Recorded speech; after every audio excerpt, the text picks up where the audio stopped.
Oui, je pense. Je pense, comme je l'ai dit aux joueurs, on avait des objectifs, des ambitions, et la soirée valide un peu tous ces aspects-là.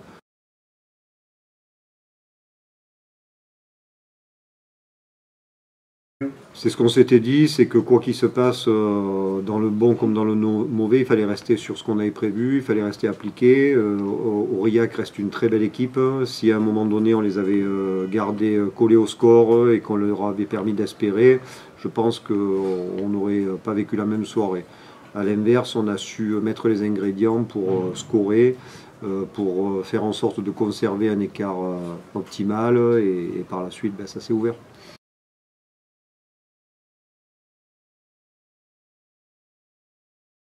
Oui, oui, on a insisté sur ça, hein, avec les coachs à la mi-temps pour mettre des signaux forts dans ce domaine-là aussi, parce que c'était important et parce qu'on sentait aussi que sur le carton, en infériorité numérique, on a pris un essai un peu trop facilement et on a remobilisé tous les joueurs sur cet aspect-là.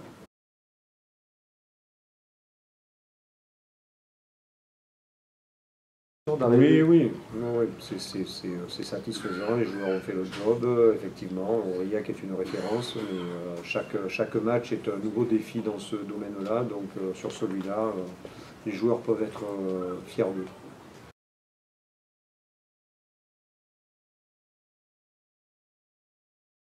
Oui, oui, on essaye de répondre présent. Il y a un travail qui est mis en place, il y a un investissement des joueurs, hein, et ça les récompense.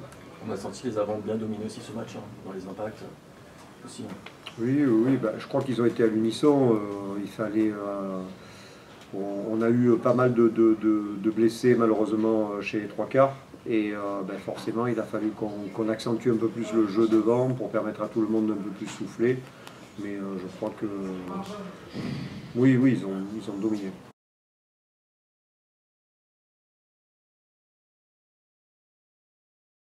Ben, déjà au début de saison, on n'avait pas trop le choix puisqu'on n'avait pas assez d'avant pour faire du 6-2. Donc maintenant qu'on les a, on en profite et on essaye stratégiquement de mettre l'accent là-dessus. C'est un choix. Après, il peut être bon comme il peut être mauvais. On le voit quand on a beaucoup de blessés derrière, ça peut être, ça peut générer le fait qu'on se gratte un peu la tête pour trouver des solutions, mais bon.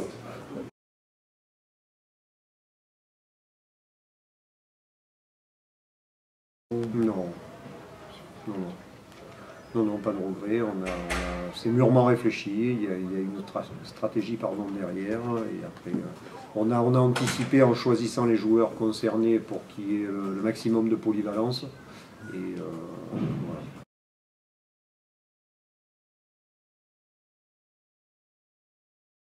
voilà. Rester En tant qu'ailier ouais, de le faire passer à l'aile.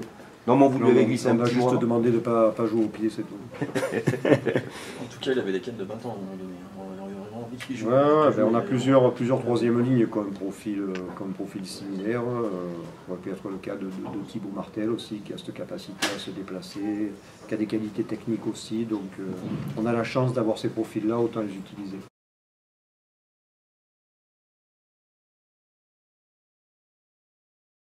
Oui, bien sûr, bien sûr. Déjà d'une, il faut aborder cette victoire avec beaucoup d'humilité. Elle est importante, elle fait plaisir parce qu'elle valide quand même tout l'investissement des joueurs, la qualité de ce soir. Mais en même temps, ben, il nous reste encore 4 journées, c'est pas fait.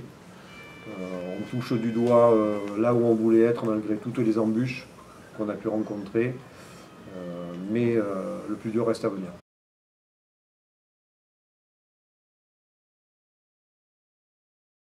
Wilfried, c'est vraisemblablement la cheville, mais quel stade, on ne sait pas encore, puisque ça nécessite des examens.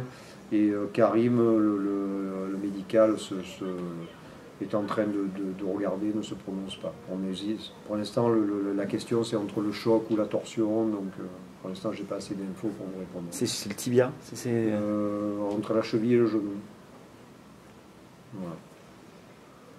Pour l'instant, on n'en a pas plus. Impeccable. On verra. On croise les doigts. Merci Patrick. Merci à vous. Bonne fin de soirée. Pareil.